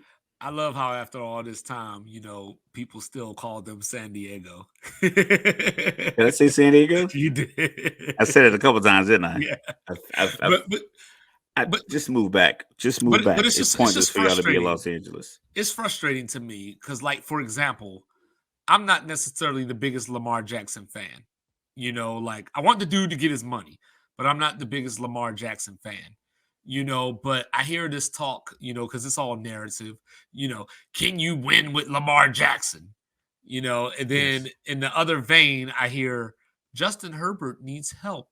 Josh Allen needs help. And I'm sitting there like, okay, name one of them Baltimore receivers. You know what I mean? Like, now, granted, they went and got the great Nelson Aguilar, last week or whatever. But, Baltimore was running the ball down people's throats, and the threat of Lamar got their tight end open sometimes, from time to time. But it's not as if Lamar Jackson was out here working with, say, Stephon Diggs. It's not like Lamar Jackson was out here working with, like, say, Keenan Allen or Mike Or Williams or something or like that, DJ Moore or or something like DJ that. Moore or something. So like I've learned a long time ago that we prop up the quarterbacks we like while tearing down the quarterbacks that we don't like. So, for example, you should know this very well because you've heard me say Yes. it year after year after year, and I'm going to keep saying it. Matt Ryan was my favorite quarterback. It went all the way to when he was in Boston College. I saw him on a Thursday night against Virginia Tech, and it is not because Raf used to support Virginia Tech. It was just that he made some great plays, and that's where the name Matty Ice came from, because in the clutch, he came through. And then he went to the NFL, and just to show you that it's not a bias thing, Tony Romo ended up like this, where, he would have these great games.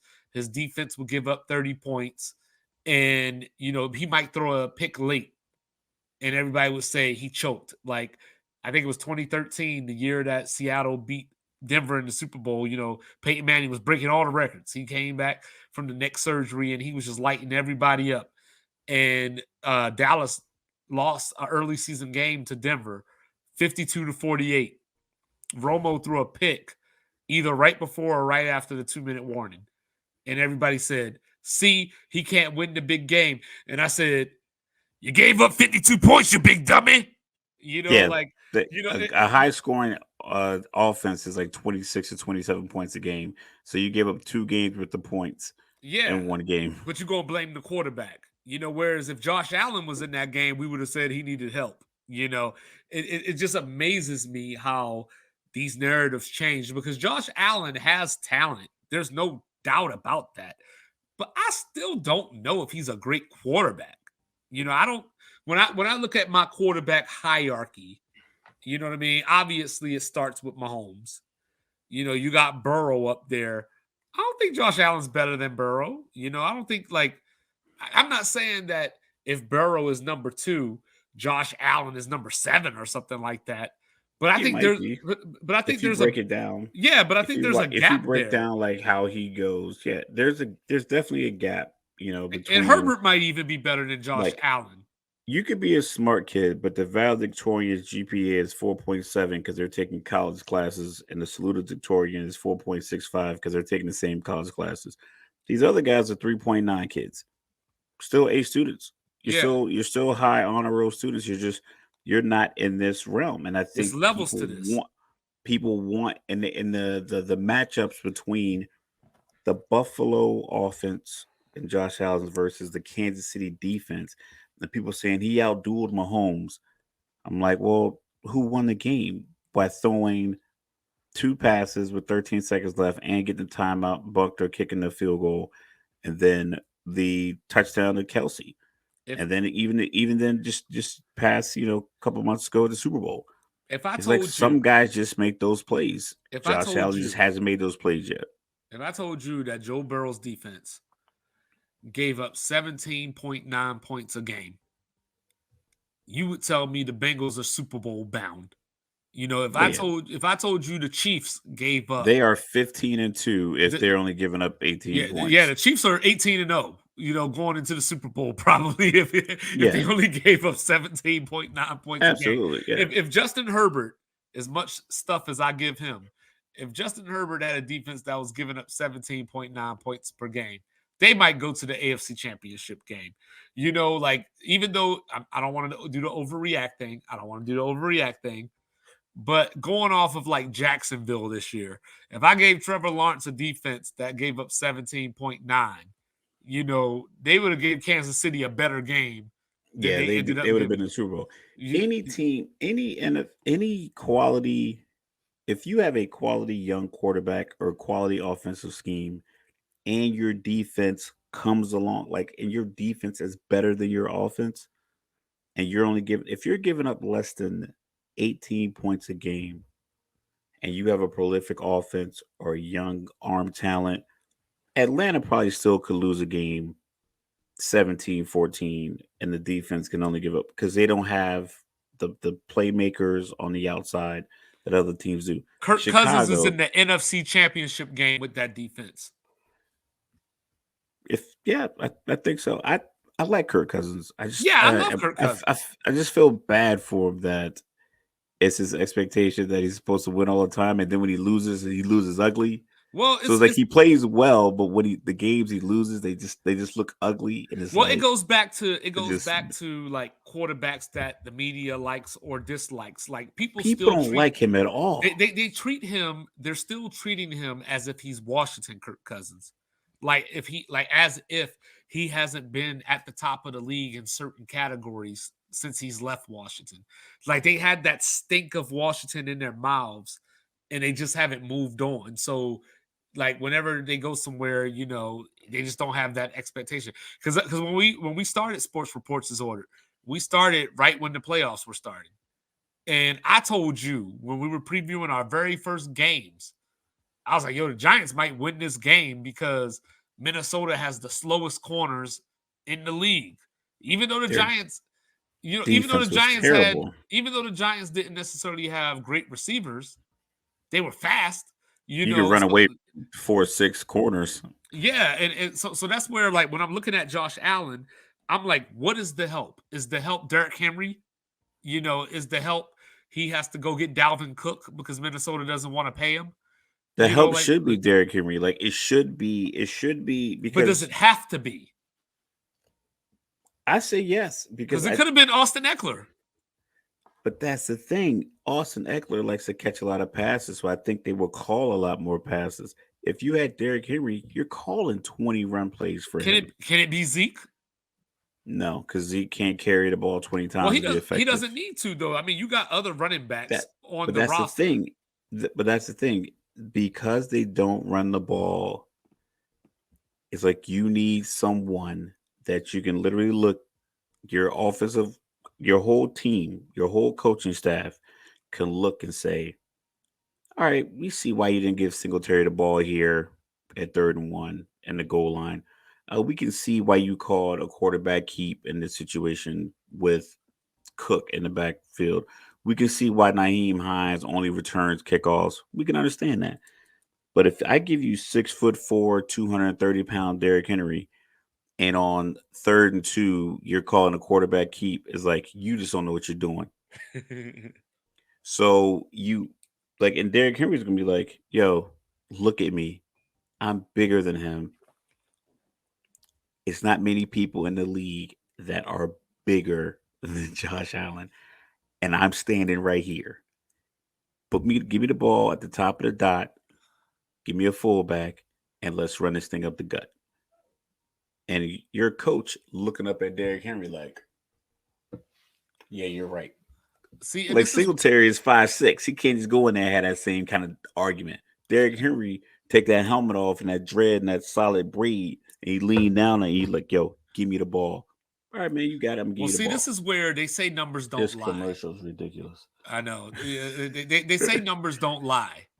You know what I mean? But numbers do provide a false sense of security when it comes to certain things. Like, for example, he looked demonstrably better under Brian Daboll as the offensive coordinator.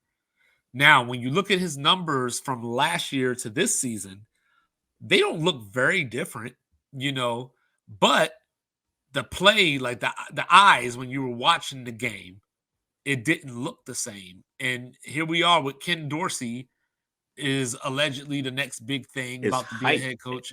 That's what I'm telling you. And so like it's a thing where like if you like numbers are used to provide context and to tell a story, but they can't be the only thing that contributes to that story. Because, like, for example, the playoff game against Miami, Mike McDaniel, my black head coach, he came in there with a good game plan, but Josh Allen aided that game plan because people said, well, look at what Miami's doing to that top ranked defense, that second ranked defense with a third string quarterback. And it's like, well, yeah, Josh Allen also threw 2 picks in that game. And they were awful picks. It wasn't like the defender were necessarily making great plays. It was what you were talking about. It's like 3rd and 1, and he threw a 41-yard pass. It's like, dude, for no reason. Just quarterback sneak that. You know what I'm saying? Like, give it to James Cook, or whatever the case. So they went out and got Damian Harris from the Patriots. So hopefully he can be that power runner, I guess. But I mean, even he was a backup. But maybe he could be that power runner between the lines that they've been missing all this time. But that's the thing. I think you need a guy. You need a guy that demands that you give him the ball, not a guy that just wants the ball. Because every running back is gonna want the ball. Mm-hmm. But if you are, imagine if Kansas City for 2 games just didn't throw Travis Kelce the ball. Like, that doesn't make any sense. That's the kind of player that demands the ball. Or if you have like a guy like Michael Parsons coming off the edge, and for 2 games you just have him drop in the zone or play the run, and your defensive coordinator, people can look like, yo, why don't you have this guy using his greatest asset to himself and the team? How come you're not calling those kind of plays? You get a guy like Derrick Henry, you could probably get him for probably a 2nd and a 4th. I think Tennessee would come off of him because I'm pretty sure they're ready to come off of Tannehill.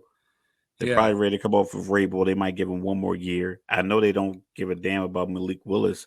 So it's like, you might be able to call him because they gave up A.J. Brown for a 1st-round pick. And they were telling A.J. that, hey, we're going to re-sign you. We're going to make this work. We're going to make this work.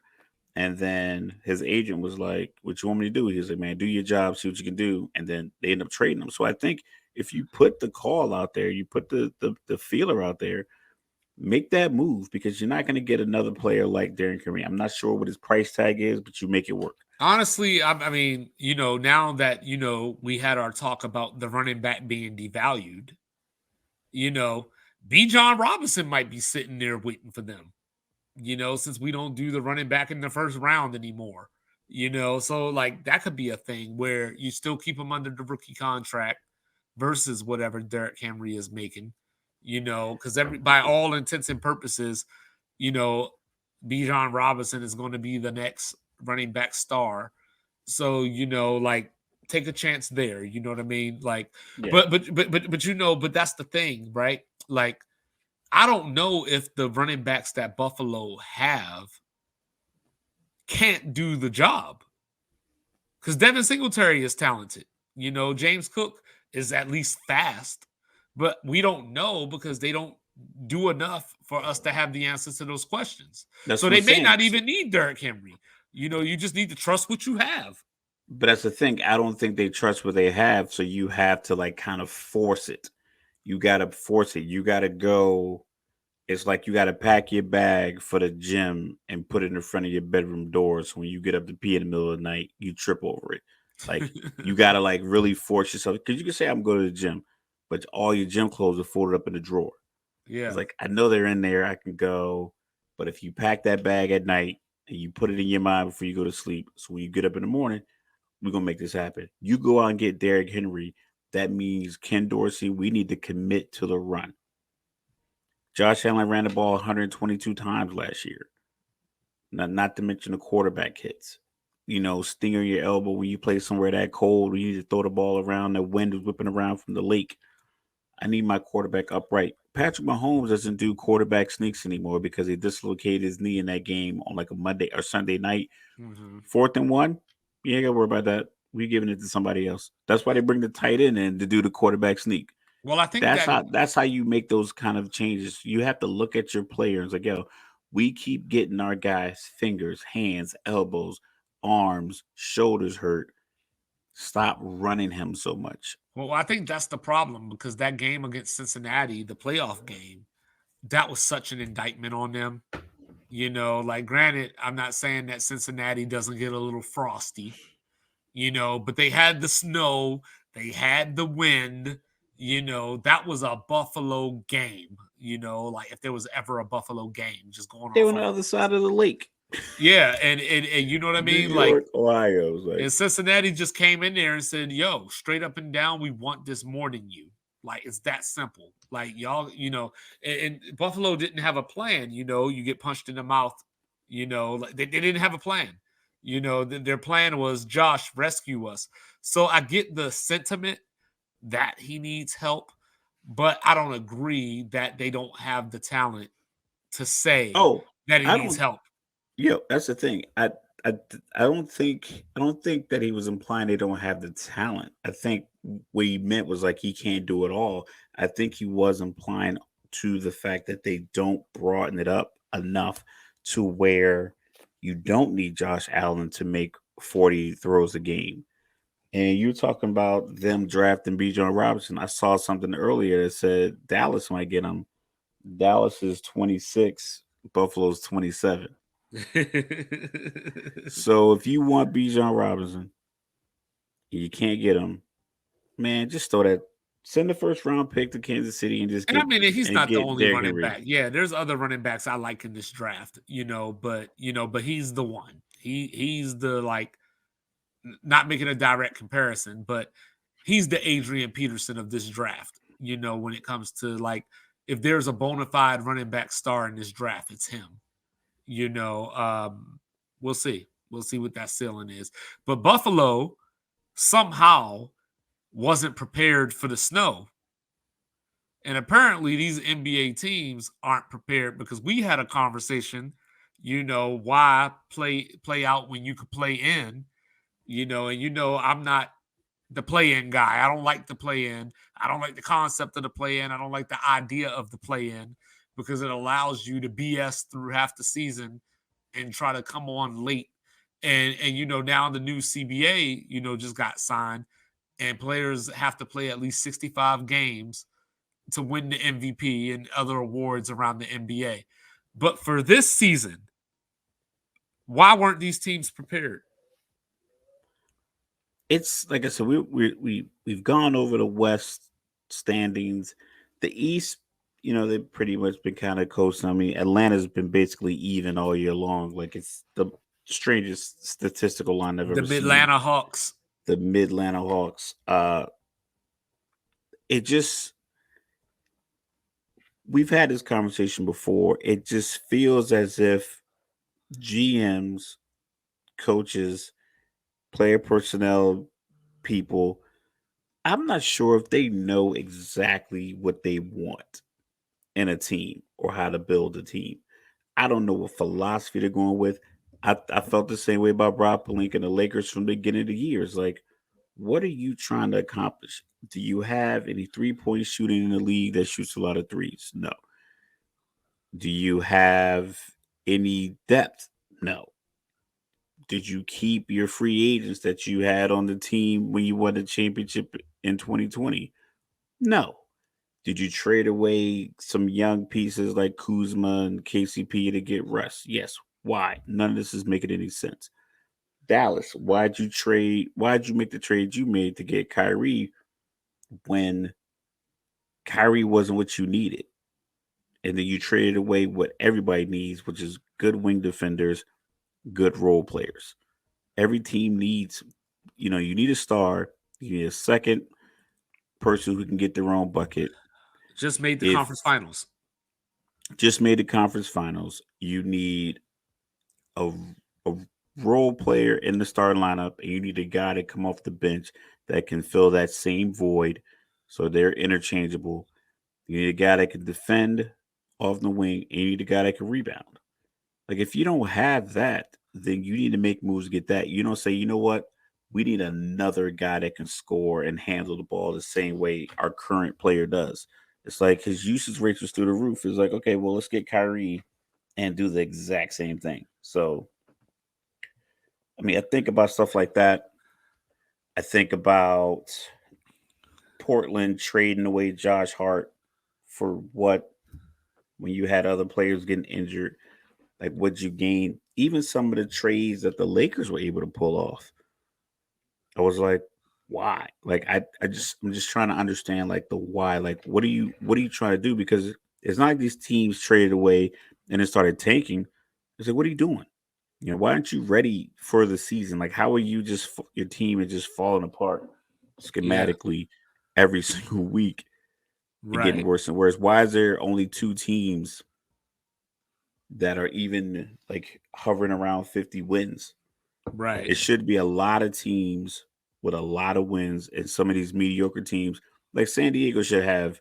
I mean, that's it. San Antonio, my bad, should have. They should have 12 wins. That team's terrible, but they're trying to tank. They shouldn't have 20 wins. Detroit, Right. another team, they shouldn't be close, but you have teams that aren't ready that give up a loss. And Orlando should be, they should have like 16 wins, Right. and they're up there with 34 wins. Yeah. So See, and the second half is underway in Houston.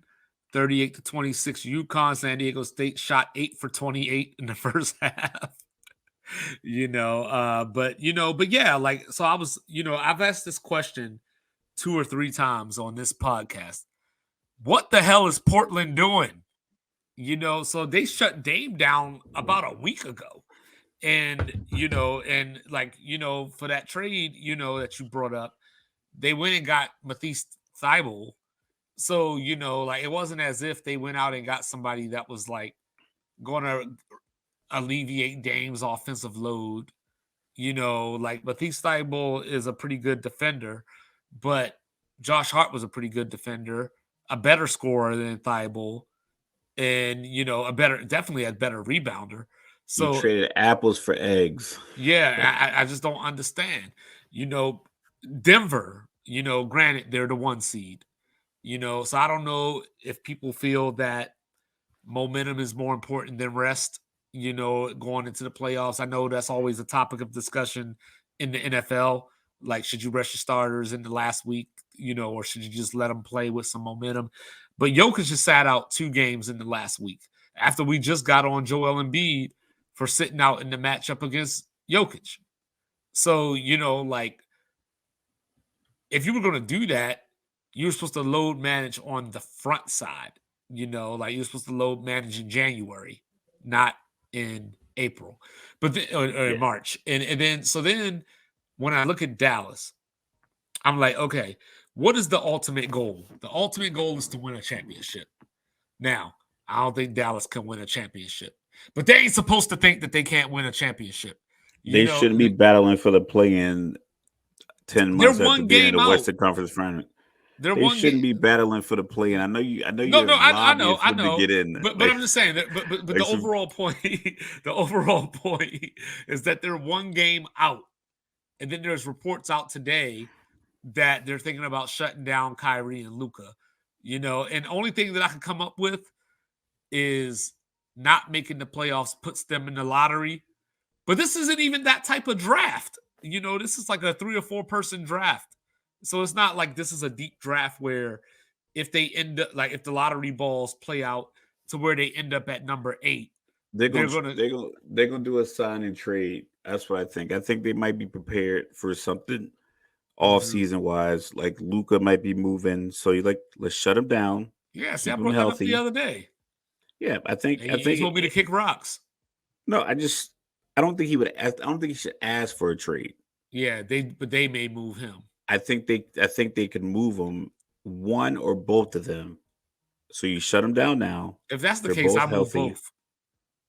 Yeah. And Yeah, you because do a you don't want sign. Kyrie there without Luca, like just pouting and doing the sage and whatnot. Like Luca's probably going to leave anyway. Like if And y'all don't. First of all, Kyrie doesn't pout. Like Kyrie's not a bad. I don't know where this came from, Okay, where okay. it's Let like me let me hey rephrase. Kyrie. Let me I think rephrase.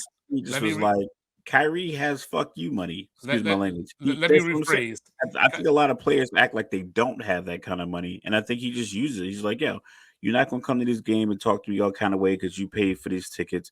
Granted, maybe his ears are a little too big and he hears a little too much, but I mean, he's from Jersey. Jersey people are Northeast. You're from Maryland, like they. it's Angel only so much Reese. they'll let you fly. And once they start getting to once people from Jersey get to the point where it's like, listen, I'm not letting you slide. Once they get to that point mentally, they gonna be on you every Well, single let me time. He rephrase. probably was Kyrie quiet for might a week. Kyrie might Yeah. go AWOL for a week and nobody know where he is. But but the point being is Nah, that he'll put it on Twitter. Kyrie by himself isn't necessarily the best thing, because he's getting older, like he's not old, but he's getting to that stage in his career where it's about titles now.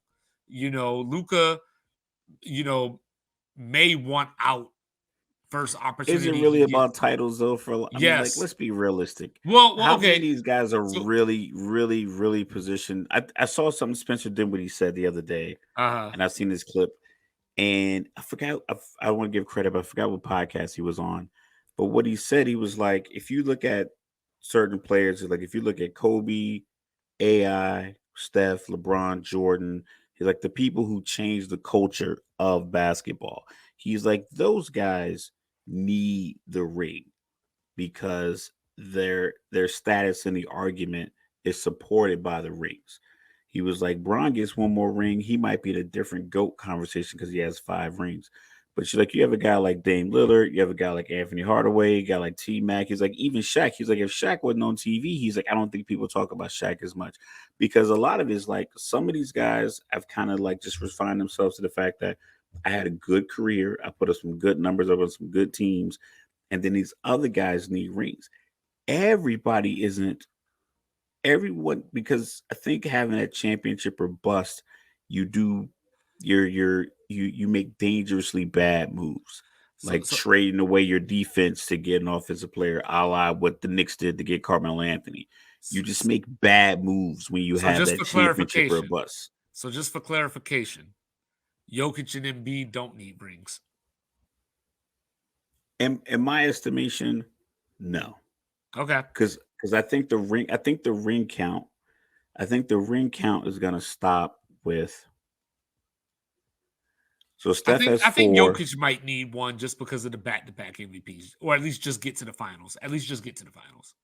Yeah, but I don't think people regard him like we say it now in the present.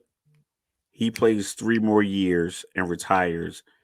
In 2032, if we're having a conversation about basketball greats, no one's going to be like Jokic and then have to be argued off the ledge by people bringing up the fact he doesn't have X number of rings. Well, he's So the analytical assassin, so you know what I mean. Like, it is what it is. But yeah, like so. Back to Dallas for a second. So it's not Kyrie's fault, and I think that Luca will probably potentially he will want out the first chance he gets, just because we're at a place where he made the Western Conference Finals. Look at them now. Where do you go? Like he wants, or maybe needs the help that Josh Allen needs. So like, because I think Luca is potentially going to be a part of those conversations. Like, I don't know if he'll ever be considered the GOAT, but he may be considered one of the 3 players of his generation. Like that conversation. So maybe a ring will who validate would him that in be? a You certain talking way. about the Trey Youngs, Jason No, I ain't talking about Tatum's? no Trey Young. I ain't No, talking like about no I mean they were in the No same draft Rayford. class. They're You know still what I'm I mean they were saying? in the same draft class. No, but So definitely Jason Tatum. Jason Tatum. You know, um, Giannis already has a Giannis. ring. Well, Giannis is before them though, so he's not Yeah, in that but like, same. so where are you gonna put him in? You know, Because if you think about it, we are projecting guys like LeBron and Steph and KD potentially getting to the finals. Is like if these guys keep getting to the finals in the Western Conference, is like how many chances is Luca really gonna get? Because if you at some figure, point you got to overcome. Like Isaiah Thomas had to overcome Boston. Jordan had to overcome the Pistons. Like this is NBA history. This is just what happens. You know what I mean? yeah, So like but they for did that example, in their prime. right, right, right. Is Luca when is Luca's prime? Like when does it start? And that's the Mhm. preparedness part of Dallas is like, yo, how much longer do we have this 30, 10, and 8 version of Luca Mm-hmm.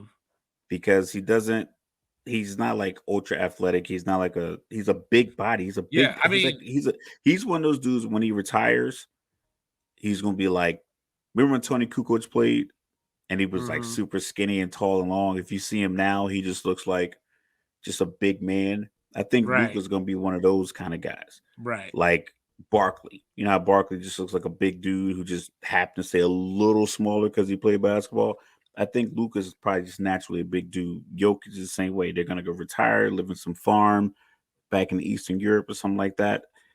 I think that prime isn't gonna be elongated like LeBron's prime or Uh-huh. even Kawhi's time or even Paul George and some of these other guys. Well, yeah, LeBron is definitely an anomaly, Yeah, as far as absolutely. as far as how long that Or lasted, even Steph. Like you Steph, know, and but I think that at this stage, it was right there. You were in the Western Conference Finals. You went up against the big bad dynasty or whatever, and got humbled. So theoretically, in a perfect scenario of how NBA history normally works, like Golden State would have been the team in Luca's way, and he would have closed the book on them if he was that guy or whatever. But now I don't. Obviously, that ain't going to happen because because they don't keep the teams together because they yeah, they aren't don't keep prepared. it. They're not Well, prepared that's to what I was going to. lose and improve. Well, that's what I was going to say. If Denver doesn't make it to the Western Conference Finals this year, They're gonna blow that team up. they're going to blow it up. Jamal Murray's out of there. Aaron Gordon's probably out of there, or Michael Aaron Porter. Gordon's gonna be in Detroit somewhere. Yeah, collecting dust. You know what I mean? Like Michael Porter's going to end up in Boston after they fail again because Jalen Brown's out of there or whatever. So so that's the problem. So like, but now we're at a point where like, why doesn't a team like Philly, who's pretty much locked into their seed, for all intents and purposes, Cleveland's not going to catch them.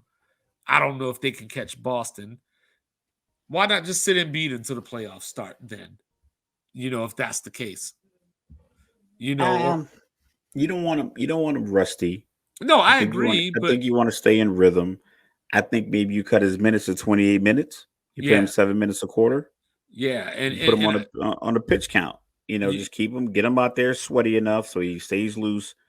But but like wherever you Portland really thought like, yo, what the game's been missing? Jeremy Grant.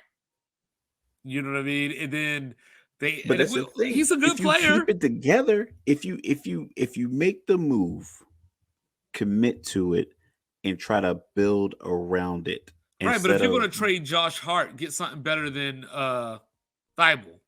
You know what I mean? Like get something better get a good shooter, even if he's not a scorer. Get a Kyle Korver type dude. That's but that's gonna that's yeah. gonna open up the.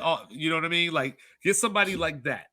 If these teams just simply kept the players that they had, Bill Belichick styles, like don't tell me what he can't do, tell me what he can do. Okay, he's a defensive player, cool. Then we don't have to run any sets for him. If you look at Golden State, they kept their core. They paid them all. Then they paid the guy that was on the come up. They paid Jordan Poole. They paid Wiggins. Clay got paid. Steph got paid. When they won the KD, they paid KD. Draymond got paid. And oh, That's by the one, way, two, they got three, four. Kaminga in the chamber. Yeah, so those are 7 guys that they paid. So yeah, Poole, Steph, KD when they needed them, Draymond, Clay. Clay. They paid Wiggins. They paid all these guys, I think and they then paid Looney too. I think Looney probably got a nice little check, Yeah. but they kept him. They didn't say, "Hey, we need a 5 that can stretch the floor." No, we don't. We got a 2 and a 3, or 1 and a 2, however you want to classify Steph and Clay. They can stretch the floor. Jordan Poole, whatever you classify him as, shooting guard, 2 guard, combo And don't guard, put them whatever. all three on the floor at the same time. Lineup of death. Yeah. Draymond, Looney, Poole, Steph, and Clay Thompson on the floor. Lineup of depth. I mean, they're hot. But the only reason that worked is because they paid Clay when they needed the money. They paid the luxury tax when it was needed. Not just because we won championships, because they lost a couple, still paid guys. Right. You got to be willing to make the moves to keep your players. Don't draft a guy in 2022 and trade him before the draft of 2023. It's like, what are you saying? Are you saying like the philosophy you had last year is completely scrapped? Because if that's the See, case, people are like, well, get rid of this guy, this guy, this guy, this see, guy. Dallas are the ones that should have went and got Thibault. I'm telling you, like teams were taking guys for second round picks. It's like, man, yeah, I'll give you a Hey, 2028 as long second as round Jay pick. Crowder got a job, you got no excuse. Milwaukee went and got him. And he didn't even play at all this season when they picked him up. So there's guys out there that Dallas could have got. That I remember when John Wall went to the Clippers and everyone was all, I haven't seen, has he put a jersey on all year? Yeah, I was like, damn, is it 2011? Yo, that dude is made like $120 million the last 2 or 3 years, Sitting around. sitting around wearing Gucci, And Houston Gucci didn't and even Balenciaga. buy him out. What they doing, bro? Like, They just let him sit and yeah, paid him. like They why? paid him 44 million just to sit because that's how bad NBA contracts are. And like that's another thing. The contracts are written poorly because we talked about this before in our contract conversation. Dame Lillard is going to get the highest three amounts over the next 3 years of his extension. Like it's like, yo, if you extended him at 27, pay him the top amount at 27. But they try to play the prime game. It's like, oh, he's going to be in his prime. We'll get some other talent around him. And then when it doesn't work, you get rid of a guy. That's a lot of money for the Jazz to take over, ain't it? Telling you he's going to Utah. Telling but you, man, like you heard it here first. but that's Dame what but Lillard. but that's why I don't understand the tank, because like I said, this draft, like this isn't that type of draft. Like when you had Zion and Ja Morant, but then you had RJ Barrett as well, and some other players. Like this ain't that type of draft. So like even the tanking teams, whoever doesn't get Wimbenyama, I'm like, what are you getting? Like Scoot Henderson Yo, that I shoots saw I saw a 28% from highlight. three, My son showed me a highlight yesterday with Miyama. He shot a step back three, got the putback. got the put back And dunk. yeah. It bounced one time off the rim because the video he showed me was in slow motion. So the ball goes up, camera pans over, and all as the ball's coming back, all you see is him coming through.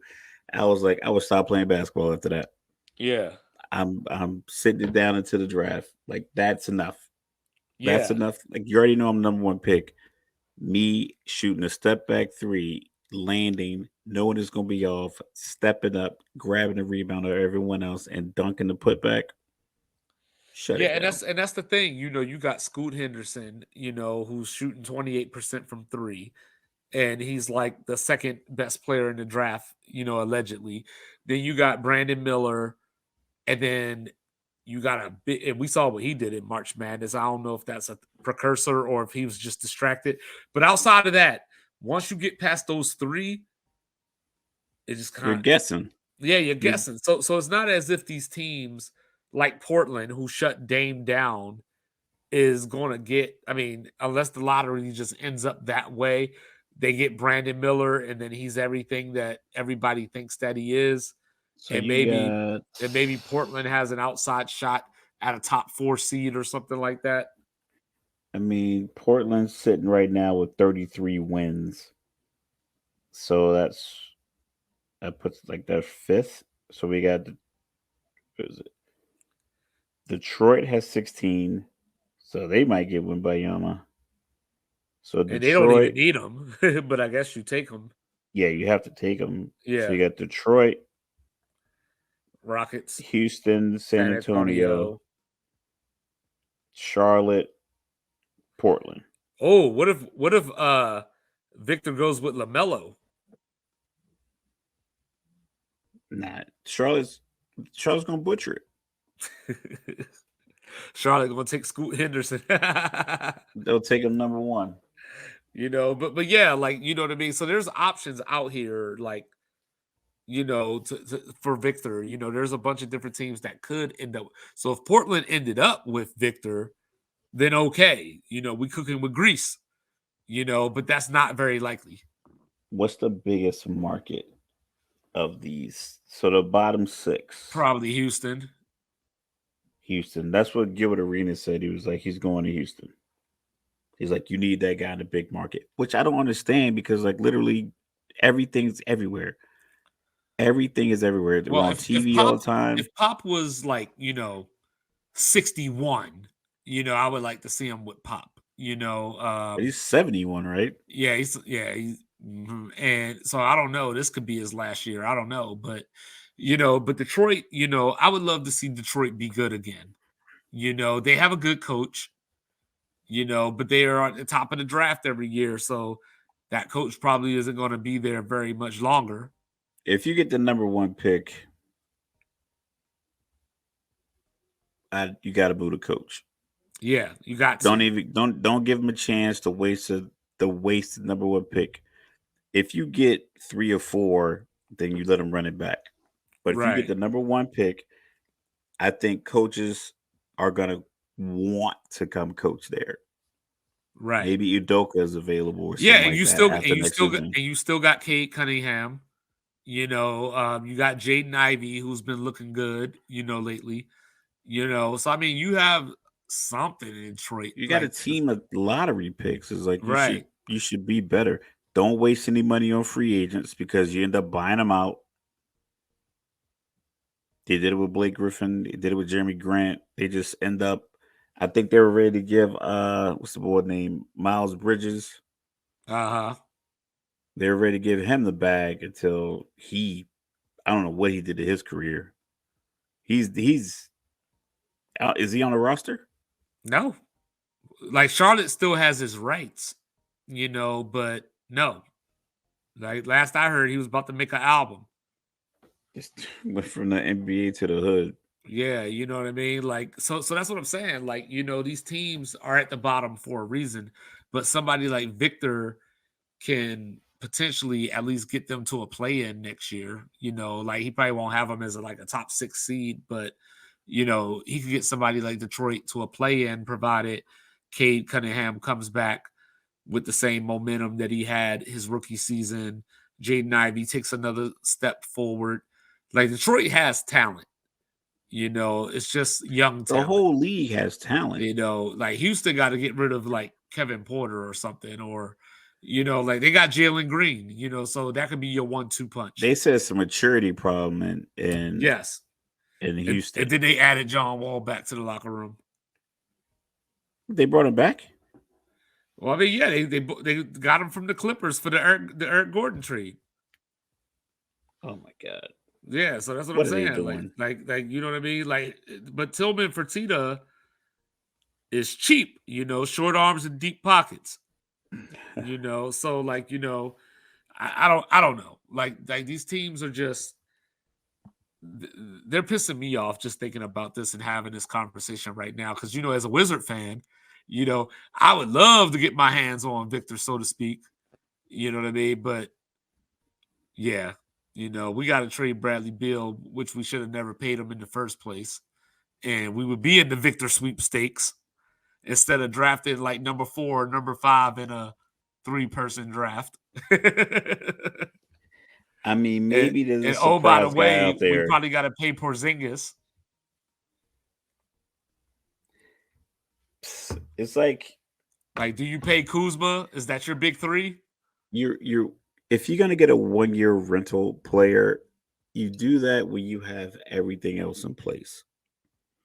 You can't have multiple 1 year rentals that you might have to rent for 2 more years each to see if it works.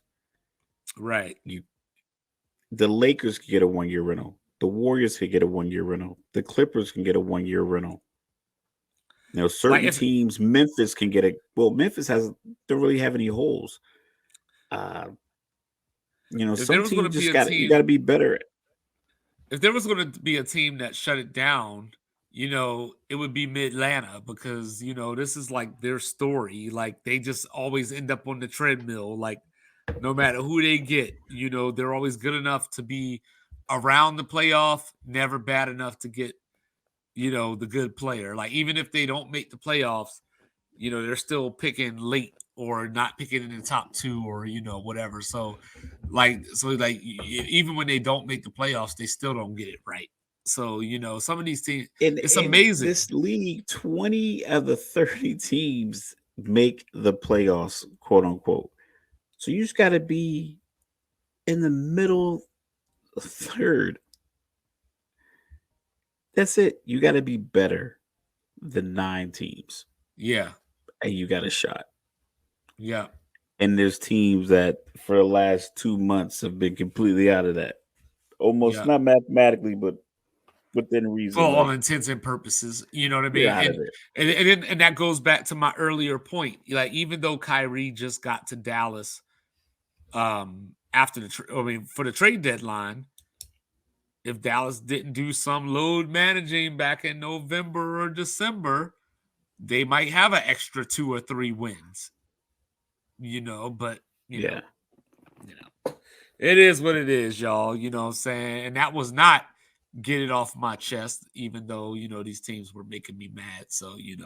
it's time for get it off my chest. Am I going first again? I'm gonna go first. I think your topic is a little bit more profound than mine. Mine's just me, old man yelling at the moon.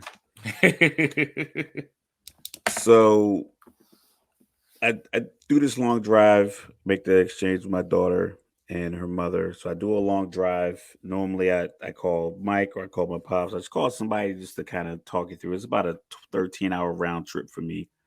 So sometimes I just ride in silence and I think about what I'm gonna talk about, argue about, whatever the case may be. I put on some odd couple things like that. So I called my pops probably last 2 hours of my drive, and we're talking about the Final Four when it was Miami, UConn, FAU, and San Diego State.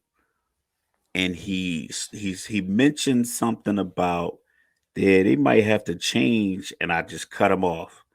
I was like, nope, not doing it. I'm not doing the whole because it didn't work out for me when I had the advantage. Now we got to change the rule. And I heard some rumblings of a team like I believe the Los Angeles Chargers had a better record than Jacksonville, but had to go to Jacksonville for their playoff game. So people were saying, well, they should change that. Nope. Rule number one that you establish when you come into the season is win our division, we get a home playoff game. We all play by the same rules. So if you went 12-5 in your division and another team went 13-4, it is what it is. You got the wild card. They won. You should have beat them when you had your opportunity. You didn't. I get it. Another team goes 9-8 and they win a division. That's fine. That's their division. That's none of your business. We're not changing the rules. Buffalo got they changed the overtime rules because Josh Allen didn't get the ball 2 seasons ago. Maybe if they would have just played your standard man to man defense, maybe a cover three and make the pass difficult for Mahomes so you couldn't just throw it to Tyreek, the fastest dude in the NFL, to run, lay down, call a timeout. And then Kelsey just didn't even run a route. He ran like a little wiggle seam route. And he just ran behind Tyreek, caught the pass, ran up, slid, called a timeout. You got he was like, my dad was like, they should have squibbed it. Like, listen, no. You had an opportunity to win that game in regulation. You got the overtime. You had another opportunity. Yeah, the coin toss didn't go your way, but your defense went on the field. It wasn't like Kansas City won the coin toss and they got 2 plays from the 10-yard line to see if they can score. They had to go the length of the field and they scored a touchdown and shut it down. But yet we got to go on the competition committee and change it up. Listen, if they didn't give up the field goal with 13 seconds left, we wouldn't even have the conversation about changing the overtime rules. So these teams, we got 68 teams in the tournament. You want all number one seeds to make it to the final four? Cool. They can win their games just like the 4 or 5 and the other 5 and the 9 seed did to make it to the final four. Don't make it easy. Don't come up with something like, oh, they get a bye until the Sweet 16, or we're gonna go with 76 teams and the top 8 teams are going to get a bye. No, we're not doing none of that stuff. We got the 68 teams. You got the rules in place. You don't need to extend it. You have everything in place. You know the rules upon arrival. Don't try to change it because it didn't work out in your favor. Don't try to change it because you couldn't charge $2,000 for a ticket to have this basketball game in a football stadium. You rolled the dice thinking you're going to have the number one Houston team playing in Houston. You probably had all the promos cut and it didn't work out. It is what it is. Don't go in here trying to change the rules because somebody didn't benefit who should have benefited because they had an advantage. You number one seeds, you played theoretically the easiest path and you didn't make it. It is what it is. Take your lumps, come back next year under the same parameters and try to win. Don't go to the competition committee and try to make it easier on yourself when you already have a complete advantage as is. Win and you're in. Shut up. Go home if you lose. Love it, love it, love it.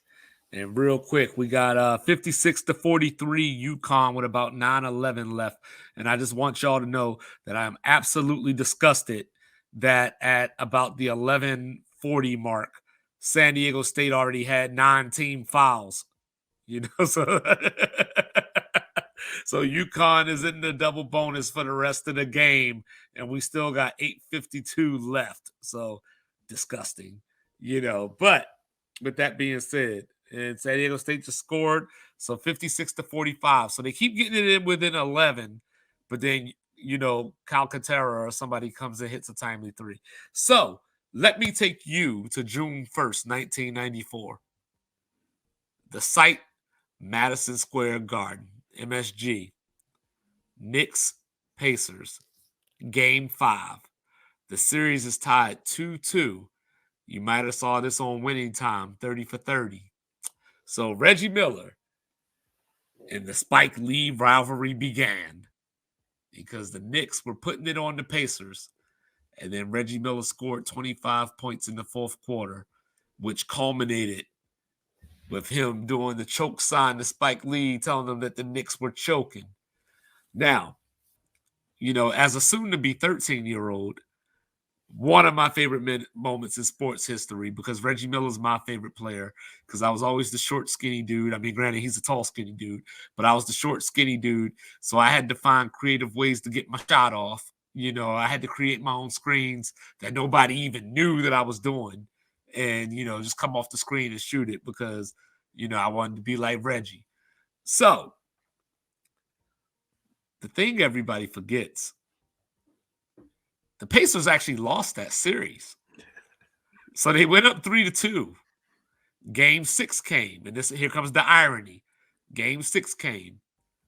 Reggie got a chance with some free throws late in the game. He missed the first one, hit the second one. Derek Harper comes down, scores. Knicks win and tie the series going back home for Game 7. And that was the old Market Square Arena. So then Game 7. Reggie came through, he put up 25 points, so he didn't choke, but they lost the game. And him and John Starks had their battles, all that good stuff. But could you imagine if John Starks had walked up to Reggie Miller and did the choke sign in Game 7? Could you imagine the Knicks going to the NBA Finals and losing to the Houston Rockets and Kenny Smith or somebody walking up to John Starks and doing the choke sign just because he did it to Reggie? Could you imagine the media calling John Starks classless because he did the choke sign to Reggie Miller? Reggie Miller didn't need defending. He knew what he was doing. And you know what Reggie Miller did? He came back and he eventually led the Pacers to the finals at some point. And I'm sorry, get it off my chest. The game is a 6-point game now. San Diego State is coming, everybody. 7:31 to go. But imagine if the media went on this campaign about how it was okay for Reggie to do that because he was a competitor, but John Starks was rubbing it in his face and showing bad sportsmanship. I say that to say Leave my Baltimorean alone. Leave Bayou Barbie alone. Because if you like the trash talk when somebody did it, you liked it when somebody else did it. If you don't like it when one did it, you don't like it when anybody do it. That's the military in me. All or none. You don't get to pick and choose which one is better, which one did it quickly and got off the court, and which one followed her around and then threw up her ring finger too. Because I guarantee you, if Iowa would have won that title, Caitlin might have pointed to her ring finger. Just 2 games ago, she told somebody, "Shut up, you're down 15." That's classless. No disrespect, but it is. But I like it because sports needs villains, and I want to be entertained. You know, when LeBron went to Miami, it was a big deal. I didn't like it, but I loved it because I was like, you know what? Wear that cloak. Let everybody know you're not here for them. You're here to win. Angel Reese ain't here for you. She's here to be a national champion. Mission accomplished. So, with that being said, I'm going to close out and just tell you, don't be ugly, America. God don't like ugly. Just be entertained and let the good times roll, because this was an all-time great women's NCAA tournament. We even had Iowa and Caitlin Clark knock off undefeated South Carolina, who had lost in about 2 years. But this is what you choose to talk about. I heard Shannon Sharp on Undisputed today, and I'm sorry, I went. This is me adding on now. I saw Shannon Sharp. I saw a clip of Undisputed, and he said, "Skip, I wish we could sit here and talk about that title game. You can. Nobody told you that you gotta give that. You choose the topics. Your producer chooses the top. Tell your producer, hey, I don't even want to talk about that. Let's just keep focused on the game. What are you gonna do? Fire you? Tell you to shut up? See, the media, you control the narrative. The people talk about what you put in the universe. So if you talked about how great the women's tournament was, how great Iowa's win over South Carolina was, how great it was for LSU to knock off that team that knocked off South Carolina, that's what America's talking about. So that's what I wanted to get off my chest. Hey, I feel you. Listen, it's a competitive sport. They're both competitors. So Caitlin did it first. Bayou Barbie did it second. It's like, it's the whole getting the last laugh. Like, I don't know why people are outraged. Laughs best. It's that simple. It's like, oh yeah, by the way, I'm gonna up it. I'm gonna take your move. I'm gonna hit you with that, and I'm gonna hit you with this Louisiana on top of it. So now next year when they come back, people gonna it's gonna create. I think it's more positive than anything else. I think so too. I think the conversation about it is, like there's a racial component to it, and there's a racial thing that people want to feel into it. But I'm like, listen, man, people talking slick because Patrick Beverly hit LeBron with the too small, and then Austin Reeves did the same thing to him. So it's like, it's what you expect to happen. Well, that's what you expect. You ready for my 2-5 overreaction of the week? I'm listening. Hey, if you play this right, you could have your WNBA Bird versus Magic. Every time they play each other, must see TV. Put it on TV. Put it on TV. Every time. 58-51 UConn with about 6:50 left, y'all. So San Diego State's making the comeback. Probably still going to fall short because, like I said, UConn's in the bonus, double bonus, and hitting their free throws. But now San Diego State's in the bonus. So we got free throws the rest of the way for both teams. So who's going to win? Who lives? Who dies? Who tells your story? So what's the deal, Raph? We at the end of another show. Listen, man, I'm just enjoying the national championship game over here on Paramount Plus. Probably going to cancel unless they sponsor us. But yeah, shout out to everybody watching, everybody listening, all the downloads. Thank Like you. I said, always send the feedback, make comments, hit me up on Facebook. You can see my name. It's pretty simple. You can hit me up on Twitter, Fear My Wrath. You can hit me up on Instagram. You can hit me up on, anywhere. Anywhere you want to hit us up, you can see it right here in my picture. Instagram at Sports Reports is ordered. You can hit Mike on Twitter at 2-Bit Reports or Instagram ML Like I said, appreciate it. You know, we like these 2-hour podcasts. I like the time frame. We really get into the nitty gritty of our conversation. We won't shortchange you. If you see Mike's notes, it's crazy long. It's like a 2.5-page report. Oh, this one I got 3 pages today. Typed up. Times New Roman, size 12. That's right. Oh, 60 to 53 with about 6. We're running up on 6 minutes now. But America, like us, rate us, review us. It's free.